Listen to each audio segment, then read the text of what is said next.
ஒரு கடைக்கு போகிறீங்க, உங்களுக்கு சாப்பாடு பிடிச்சிருந்தா நல்லா இருக்குன்னு சொல்கிறீங்க. ஒரு கடைக்கு போகிறீங்க, அந்த சாப்பாடு உங்களுக்கு பிடிக்கல அப்படின்னா நீங்கள் வந்து நல்லா இல்லைன்னு சொல்கிறீங்க. சில பேருக்கு ரேட்டு கட்டுப்படி ஆகலைன்னா பண்ணுறதில்ல. பண்ணுறேன்னு சொல்லிட்டு வீடியோ எடுத்து வந்ததுக்கப்புறம் பணம் போடலைன்னா நீங்கள் போடுறதில்ல. உடனே அவங்களோட அப்ரோச் சரியில்லைன்னு நீங்கள் ஒன்று போடுறீங்க. It's all comes from the personal opinion. ஒரு இடத்துக்கு நிறைய நமக்கு வர ஆரம்பிக்குது. அப்போ ஒரு இடத்துல காசு சம்பாதிக்கிறதுக்காக நீங்கள் உண்மை சொல்கிறீங்களா, பொய் சொல்கிறீங்களான்னு எப்படி தெரியும்? சார், அண்ணா நகரில் ஒரு ஃபேமஸான டெசர்ட் ஷாப் சார். அதுக்கு வந்து நான் ப்ரொமோஷனுக்கு அவங்களே என்னை இன்வைட் பண்ணியிருந்தாங்க. நான் போயிருந்தேன். அங்கே வந்து ஒரு சாக்லேட் கேக், 7 லேயர் சாக்லேட் கேக்னு ஒன்று கொடுத்தாங்க. அதை நான் ட்ரை பண்ணேன். அது பார்க்கும்போதே பின்னாடி வந்து அந்த ஃபங்கஸ் இருந்தது. சரி, நம்ம வந்துட்டோம், ப்ரொமோட் பண்ணிடலாம் அப்படின்ட்டு எடுத்து ஒரு ஸ்பூன் வச்சேன். அப்படியே ஒரு மாதிரி சோப் ஸ்மெல் அடிச்சுது.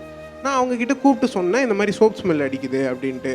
உனக்கு என்ன, உன் வேலை என்ன, உனக்கு காசு கொடுத்துட்டல, வந்ததை பண்ணிட்டு போ, சோப் ஸ்மெல் அடிக்குது அதெல்லாம் நீ சொல்லக்கூடாது அப்படின்னு நான் வீடியோவில் வந்து போட்டேன் சார். இந்த மாதிரி எனக்கு வந்து அவங்க வந்து பேமெண்ட் நிறுத்திட்டாங்க.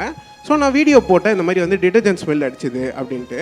அவங்க என்ன பண்ணாங்க, என்னோடய டிஎம்க்கு, என்னோடய மெயிலுக்கு, என்னோடய பர்சனல் நம்பருக்கு ஃபோன் பண்ணி, இந்த மாதிரி நீ இன்னொரு தடவை அண்ணா நகரில் காலை வச்சுன்னா நான் உன்னை காலி பண்ணிவிடுவேன், உன் ஏரியா ஆளுங்களை வச்சே ஒன்று அடிப்பேன் அப்படின்ட்டு எனக்கு மிரட்டல். நைட்டு 1:30 மணிக்கு எனக்கு ஃபோன் பண்ணாங்க சார். அதுக்கு என்ன பதில் சொன்னீங்க? அதை எப்படி நீங்கள் கையாண்டீங்க? பேசிக்காக நான் அட்வொகேட் சார். அன்றைக்கி நான் வந்து சாப்பிட்டதுக்கு பே பண்ணிட்டேன் சார். அந்த பே பண்ணதுக்கான பில்லு இருந்தது. அதுக்கப்புறம் எனக்கு ஃபுட் பாய்சன் ஆச்சு. அது ஆக்சுவலாக அதனால தான் ஆச்சு எனக்கு. ஸோ நான் அதுக்கான மெடிக்கல் ரெக்கார்ட்ஸை வச்சுருந்தேன். நான் என்ன சொன்னேன், நான் கன்சியூமர் கோர்ட்டில் நான் போய் ஃபைல் பண்ணுவேன், கேஸ் ஃபைல் பண்ணுவேன் அப்படின்னு. நீ எந்த கோர்ட்டுக்கு வேணா போ, நானும் அந்த கோர்ட்டுக்கு போவேன், நீ என் கடையில் வந்து பொருள் திருட்டு போயிட்டேன் அப்படின்ட்டு நான் கம்ப்ளைண்ட் கொடுப்பேன் அப்படின்ட்டு அவங்க என்ன மிரட்டினாங்க சார்.